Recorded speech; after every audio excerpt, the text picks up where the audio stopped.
Please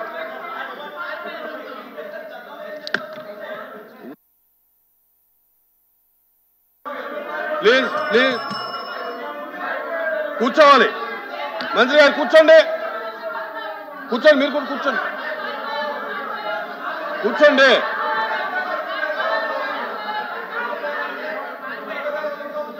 please కూర్చోండి, please. Rambhupal Reddy గారు కూర్చోండి, కూర్చోండి, కూర్చోండి. రవిబాబు గారు కూర్చోండి, కూర్చోండి, కూర్చోండి. ఇజ్రాయల్ గారు కూర్చోండి, కూర్చోండి, కూర్చోండి, కూర్చోండి. సునాన్ రాజు గారు కూర్చోండి, అప్రెడ్డి గారు కూర్చోండి, అప్రెడ్డి గారు కూర్చోండి. భాషా గారు కూర్చోండి, కూర్చోండి, కూర్చోండి. ఇజ్రాయల్ గారు కూర్చోండి, కూర్చోండి, కూర్చోండి, కూర్చోండి, కూర్చోండి, కూర్చోండి, కూర్చోండి. ఇజ్రాయల్ గారు నా అధ్యక్ష కూర్చోండి. గౌరవ సభ్యులు 2019 నుంచి 24 వరకు చంద్రబాబు నాయుడు గారు పారిపోయారని మీరు అంటున్నారు అధ్యక్ష. మీరు నాకు తెలిసినందుకు మీరు ఎమ్మెల్యే కాదనుకుంటప్పుడు చంద్రబాబు నాయుడు గారు హౌస్కి వచ్చారు, శాసనసభ సాక్షిగా నా తల్లిని అవమానించారు అధ్యక్ష. అది గుర్తుపెట్టుకోండి. మీరు గౌరవ సభతో వస్తున్నారు, మా తల్లిని అవమానించారు. ఈ రోజు మీరు కావాలని పోస్టులు కూడా అట్టని పెడుతున్నారు. మా తల్లిని అవమానించారు. ఆ రోజు మీకు గుర్తురాదా? ఎన్ని ఎక్కడ అవమానించలేదు సార్, ఎక్కడ అవమానించలేదు. మీరు ఎట్లా మాట్లాడారో. మీరు ఉన్నారా హౌస్ లో? మీరు ఉన్నారా హౌస్ లో? మీరు ఉన్నారా హౌస్ లో? ఆ రోజు కూర్చోండి. మా తల్లిని అవమానించారు. అక్కడ మీరు ఉన్నారా హౌస్ లో? షర్మిల గారిని అవమానిస్తారు, విజయలక్ష్మి గారిని అవమానిస్తారు, మా తల్లిని అవమానిస్తారా? ఏం గుర్తురాదా మీకు? అదే ఒక్క నిమిషం నేను కూడా మాట్లాడచ్చు. గుర్తుపెట్టుకోండి, ఒక్క నిమిషం నేను కూడా మాట్లాడండి. ఏనాడు మేము మాట్లాడలేదు. కూర్చోండి. ఏనాడు జగన్మోహన్ రెడ్డి గారి కుటుంబం గురించి మేము ఏనాడు మాట్లాడాల? నేను ఏనాడు మాట్లాడాల? మా సభ్యులు ఏనాడు మాట్లాడాల? కూర్చోండి. శాసనసభ సాక్షిగా మా తల్లిని అవమానిస్తే కూర్చోమంటారా? కూర్చోమంటారా? 22 వరకు చంద్రబాబు నాయుడు గారు ప్రతిరోజు హౌస్కి వచ్చారు, ప్రతిరోజు హౌస్ నిలబడ్డాడు, సింగిల్ గా నిలబడ్డాడు, సింహంగా. గుర్తుపెట్టు, సింగిల్ గా నిలబడ్డాడు, పోరాడాడు.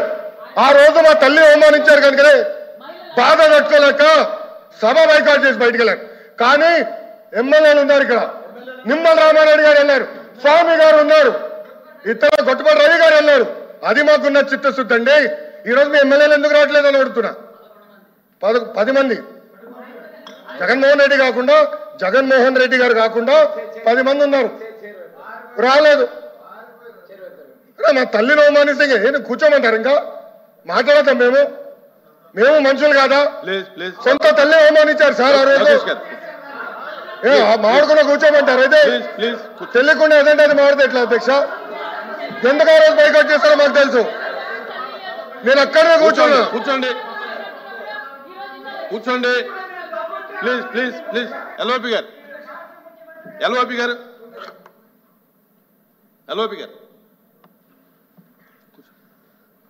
సార్ ఇప్పుడు సభ్యులు వచ్చి మాట్లాడారు. ఇప్పుడు సందర్భాన్ని వచ్చి తీసుకొచ్చారు.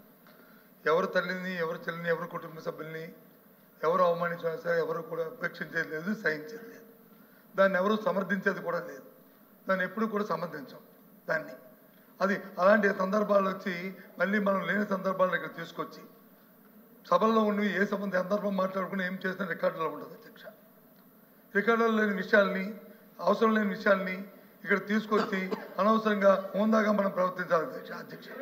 ఒక తప్పు కానీ దాన్ని మేము సమర్థించట్లేదు, ఎట్టి పరిస్థితుల్లో సమర్థించట్లేదు, ఎట్టి పరిస్థితుల్లో సమర్థించట్లేదు అన్నారు. ఎట్టి పరిస్థితుల్లో సమర్థించట్లేదు, సమర్థించట్లేదు అంటారు సార్. అధ్యక్ష సమర్థించట్లేదు అంటారు. ఒక్క నిమిషం. ఇప్పుడు సమర్థించట్లేదు అంటారు. ఎవరైతే ఆ రోజు అవమానించారో టికెట్ ఇచ్చారు కదా అధ్యక్ష. మళ్ళీ సమర్థిస్తాం కాదా అది?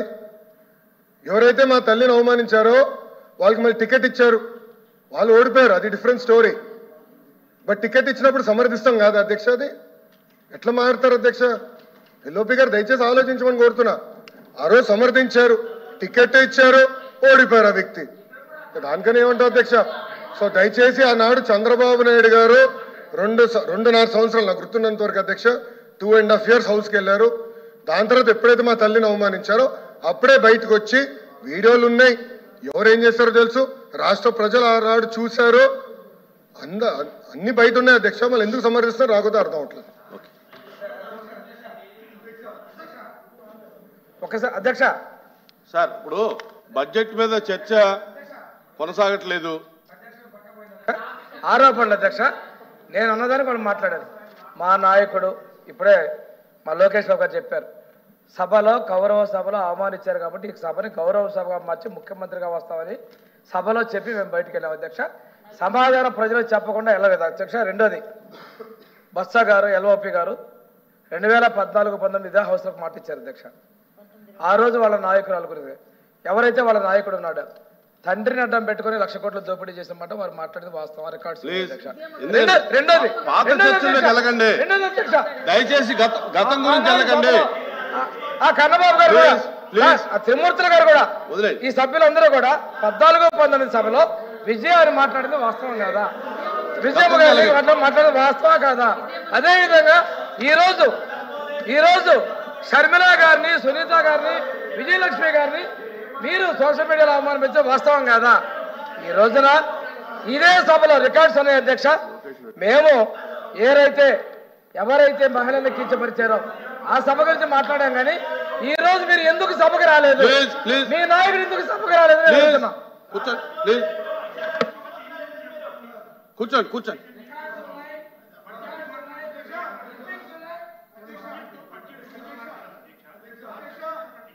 కూర్చోండి,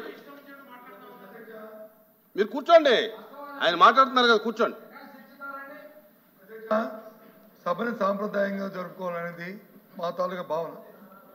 మేము ప్రజల తరఫున సమస్యను ఇక్కడ ప్రతిబింబించి దానికి ప్రభుత్వం ద్వారా సమాధానం రాబట్టడం అనేది మా బాధ్యత.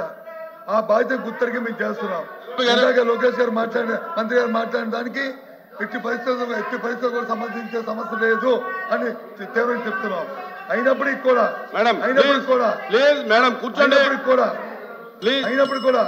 మళ్ళీ గౌరవ సభ్యులు వచ్చి మాట్లాడడం అనేది అది కరెక్ట్ కాదు. రికార్డు తీయండి, డిబేట్ పెట్టండి, మాకు అభ్యంతరం కాదు. అప్పుడు ఎవరి దగ్గర ఏ విషయాల్లో ఏమైనా అంశాల్లో మాట్లాడుకుందాం. మీరు నోటీస్ ఇవ్వండి, మేము నోటీస్ ఇస్తాం, ఇవ్వండి, తప్పులేదు. కానీ లేని సమస్యని, అవసరం లేని సమస్యల్ని, మన గౌరవాన్ని మనం కాపాడుకొని మన గౌరవాలు తగ్గించుకునేటట్టు ఈ అవసరం మాత్రం ప్రవర్తించాలని కోరుతున్నాను. ఎల్ఓపి గారు కూర్చోండి. ఎల్ఓపి గారు కూర్చోండి. ఎల్ఓపి గారు కూర్చోండి. అమ్మా క్లోజ్ చేయండి, మీరు క్లోజ్ చేయండి. స్టార్ట్ చేసిన దగ్గర నుంచి కూడా డిస్టర్బ్ చేస్తూనే ఉన్నారు అధ్యక్ష. 5 నిమిషాలు ఇస్తే నేను క్లోజ్ చేస్తాను అధ్యక్ష. అధ్యక్ష, ఇప్పుడు మన రాష్ట్రంలో తీసుకుంటే రైతులు 53.53 లక్షల మంది ఉన్నారు అధ్యక్ష. దానికి కూటమి ప్రభుత్వం ఎన్నికల టైంలో మేనిఫెస్టోలో ఒక్కొక్కరికి 20,000 రూపాయలు పెట్టుబడి సాయం ఇస్తామన్నారు అధ్యక్ష. అలా ఇస్తే 10,706 కోట్లు కావాలి అధ్యక్ష. కానీ వ్యవసాయ శాఖ మంత్రి గారు ప్రసంగంలో 4,500 కోట్లు ఇస్తామని చెప్పారు, కానీ బడ్జెట్ కేటాయింపుల్లో మాత్రం 1000 కోట్లు కేటాయించారు అధ్యక్ష. ఈ 1000 కోట్లతో ఈ పథకం ఎలా అమలు చేస్తారో చెప్పండి అధ్యక్ష. రైతులని ఎంత దారుణంగా దగా చేయడం సమంజసమేనా అని అడుగుతున్నాను అధ్యక్ష.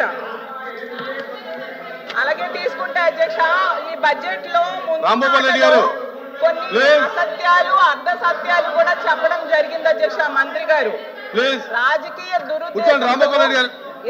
ఇలాంటి అధ్యక్ష దురుద్దేశంతో ఇలాంటి అసత్యాలు, అర్ధ సత్యాలు చెప్పడంతో రాష్ట్రం బ్రాండ్ దెబ్బతింటుంది అధ్యక్ష. ఈ తప్పులను ఖచ్చితంగా సరిచేయాల్సిన అవసరం ఉంది అధ్యక్ష. అంటారు మంత్రి గారు మాట్లాడుతూ, గత 5 ఏళ్ళంట చీకటి పాలనంట, విధ్వంసం జరిగిందంట, పారిశ్రామిక వ్యతిరేకాలంటూ. అధ్యక్ష, నాకు 5 నిమిషాలు కావాలి అధ్యక్ష. నన్ను అసలు మాట్లాడనివ్వలేదు అధ్యక్ష. వాళ్ళు పారిశ్రామిక వ్యతిరేక పాలన అనేసి అన్నారు అధ్యక్ష. మరి అలాగే 17 మెడికల్ కాలేజీలు, 10,000కు పైగా సచివాలయాలు, 10,000కు పైగా రైతు భరోసా కేంద్రాలు, 10,000కు పైగా హెల్త్ నిర్మాణం చేపట్టింది. ఇవన్నీ విధ్వంసం అంటారా నేను అడుగుతున్నాను అధ్యక్ష. జగన్మోహన్ రెడ్డి గారి పాలనలో 130 అతి భారీ ప్రాజెక్టులు, 18,000 కోట్లు పెట్టుబడులు వాస్తవ రూపం వచ్చింది అధ్యక్ష. అలాగే 1,02,000 ఉద్యోగాలు జరిగింది అధ్యక్ష ఈ అతి భారీ ప్రాజెక్టుల ద్వారా. అండ్ అలాగే తీసుకుంటే ఎంఎస్ఎంఈలకి 2100 కోట్లు ఇంటెన్సివ్స్ ఇవ్వడం జరిగింది అధ్యక్ష. గత పాలనలో 3.94 లక్షల ఎంఎస్ఎంఈలు గ్రాంట్ అయ్యే అధ్యక్ష, 23 లక్షల ఉద్యోగాలు వచ్చాయి అధ్యక్ష. దీన్నంతటినీ విధ్వంసం అంటారా అని నేను మంత్రి గారిని అడుగుతూ ఉన్నాను అధ్యక్ష. అలాగే గత